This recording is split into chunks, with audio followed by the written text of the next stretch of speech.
জামায়াতের আমির ডাক্তার শফিকুর রহমানের হার্টের বাইপাস সার্জারি আগামীকাল শনিবার সকাল 7টায় রাজধানীর ইউনাইটেড হাসপাতালে হবে বলে জানিয়েছেন দলটির সেক্রেটারি জেনারেল অধ্যাপক মিয়া গোলাম পারোয়ার। শুক্রবার কেন্দ্রীয় কার্যালয়ে সংবাদ সম্মেলনে তিনি জানান, জামায়াত আমিরের ওপেন হার্ট সার্জারির বিষয়টি পারিবারিক ও দলীয়ভাবে সিদ্ধান্ত নেওয়া হয়েছে।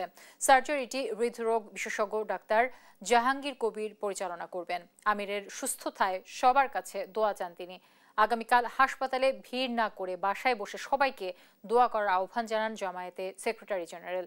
একই সঙ্গে দেশবাসীর কাছে দোয়া চান। বাংলাদেশের একজন রিনাউন্ড দেশসেরা কার্ডিয়াক সার্জন ডক্টর জাহাঙ্গীর কবিরের তত্ত্বাবধানে একটা টিম ওনার এই চিকিৎসার দায়িত্ব গ্রহণ করেছেন আল্লাহ ভরসা করে।